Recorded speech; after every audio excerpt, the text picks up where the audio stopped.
بسم اللہ الرحمن الرحیم۔ السلام علیکم۔ مظلوم بھوت۔ قصبے کے باہر ایک وسیع و عرض میدان کے بیچوں بیچ سرمائی رنگ کا عظیم الشان قلعہ تھا۔ کسی کے قلعے کو اندر جانے کی جرت نہیں ہوتی تھی۔ سب کو معلوم تھا کہ قلعہ آسیب زدہ ہے، اگرچہ سب جانتے تھے کہ قلعے کی دیواروں کے اندر کوئی نہیں رہتا۔ راتوں میں قلعے کے بڑے بڑے سنسان کمروں سے ایک کمزور سہمی ہوئی سی آواز سنائی دیتی۔ کبھی کبھار قلعے کے چمنیوں سے آگ کے شعلے نکلتے اور یہ شعلے کسی آگ کے بھوت کے تصویر بناتے اور یہ تصویریں فضا میں بلند ہوتیں اور سیاہ آسمان میں گم ہو جاتیں۔ بہت سے دلیر اور مہم لوگوں نے اس بھوت پر قابو پانے کی بہت کوشش کی، لیکن صبح کے اجالے میں قلعے کے سب سے بڑے کمرے میں مردہ حالت میں بیٹھے ملتے تھے۔ ان کی کرسی ہمیشہ آتش دان کے سامنے ہوتی، جس میں ہمیشہ آگ کی بجائے بجھی ہوئی راکھ ہوتی۔ سردیوں کے آغاز میں ایک دن قلعے کے قریبی قصبے میں ایک پھیری والا آیا جو بڑا ہنسمکھ تھا۔ اس کا نام استبان تھا۔ وہ بہت بہادر، بہت نڈر نوجوان تھا۔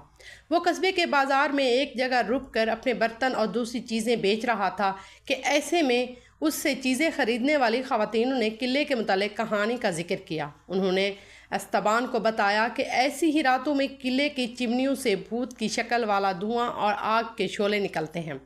اگر کوئی ہمت کر کے قلعے کے نزدیک جائے تو ماتم کرتی مظلوم آواز بھی سن سکتا ہے۔ استبان نے حیران ہو کر ان سے پوچھا، مغرور خواتین، ایسے استبان بہادر کے نام سے جانا جاتا ہے۔ میں کسی انسان سے ڈرتا ہوں اور نہ ہی کسی بھوت سے، میں صرف خدا کی ذات سے ڈرتا ہوں۔ مجھے تو خوشی ہوگی اگر میں قلعے میں آج کی رات گزاروں اور اس مظلوم روح کو دلاسا دے سکوں۔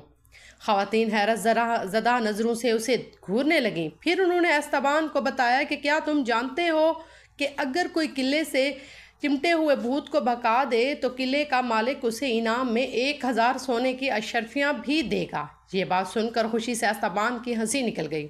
اس نے دل میں طے کر لیا کہ اگر وہ بات سچی ہے تو وہ ہر صورت آج رات قلعے میں ہی گزارے گا اور قلعے کو اس میں بسنے والے آسیب سے چھٹکارا دلوائے گا۔ استبان کھانے کا بہت شوقین تھا۔ اس نے خواتین سے کہا کہ وہ اپنے شوہروں سے کہہ کر رات گزارنے کے لیے کچھ لکڑیوں کے بڑے بڑے ٹکڑے لا کر دیں تاکہ وہ قلعے میں ساری رات آگ جلا سکے۔ اسے مثالیں لگے ہوئے گوشت کے پارچے، ایک بڑی سرائی میں پانی، 12 انڈے اور ایک توا لا کر دے۔ قصبے کے لوگوں نے خوشی خوشی اس کی فرمائش پوری کر دی۔ سورج غروب ہوا تو استبان یہ ساری چیزیں اپنے گدھا پر لادے اور اسے ہانکتا ہوا قلعے کی طرف روانہ ہو گیا۔ لوگ استبان بہادر کو چھوڑنے کے لیے گئے، لیکن زیادہ دور تک نہیں۔ سورج ڈوب چکا تھا اور سرد ہوا چیختی ہوئی آوازیں نکال رہی تھی۔ ہوا میں خنکی بھی تھی اور بارش کی بوندیں بھی۔ استبان نے گدھے کو قلعے کے دروازے کے پاس باغیچے میں گھاس چرنے کے لیے چھوڑ دیا۔ پھر اس نے لکڑی کے ٹکڑے اور کھانے کی چیزیں قلعے کے بڑے کمرے میں پہنچائے۔ کمرے میں اندھیرا تھا۔ چمگادڑوں کے پروں کی پھٹپھراہٹ اسے کمرے کی چھت کے قریب سنائی دے رہی تھی۔ اس نے آتش دان میں لکڑی کے بڑے بڑے سوکھے ہوئے ٹکڑے ڈالے اور انہیں جلانے لگے۔ سرخ اور سنہری شعلے لپک لپک کر چمنی میں بلند ہونے لگے۔ استبان بیٹھ گیا اور آگ کی تمازات محسوس کرنے لگا۔ اس نے خود کلامی کرتے ہوئے کہا، آگ سے سردی بھی بھاگ جاتی ہے اور خوف بھی نزدیک نہیں آتا۔ اس نے تو آگ پر رکھا اور احتیاط سے گوشت کے پارچے سینکنے لگا۔ بہت سوندھی خوشبو آنے لگی۔ پھر اس نے پانی اونڈھلانے کے لیے بھی سرائی کو اٹھایا ہی تھا کہ چمنی سے وہی مری ہوئی کمزور آواز آئی، او میں مرا، او میں مر گیا۔ استبان نے جلدی جلدی پانی کا گھونٹ حلق سے نیچے اتارا اور پھر سرائی قریب ہی رکھ لی۔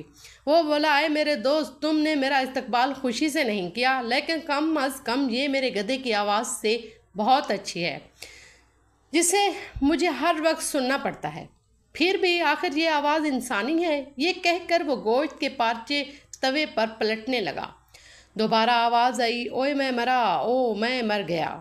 استبان نے پکے ہوئے گوشت کے ٹکڑے احتیاط سے رکابی میں رکھے۔ پھر اس نے ایک انڈا توے پر توڑ کے ڈال دیا اور انڈے کو تلتا ہی رہا تھا کہ آواز دوبارہ آئی۔ اب آواز میں کپکپاہٹ اور خوف کی جھلک تھی۔ کوئی بولا، نیچے مجھے سنبھالنا، میں گرنے والا ہوں۔ استبان بولا، ٹھیک ہے، لیکن میرے توے پر نہ گرنا۔ تبھی دھپ سے کوئی چیز گری۔ یہ انسانی ٹانگ تھی۔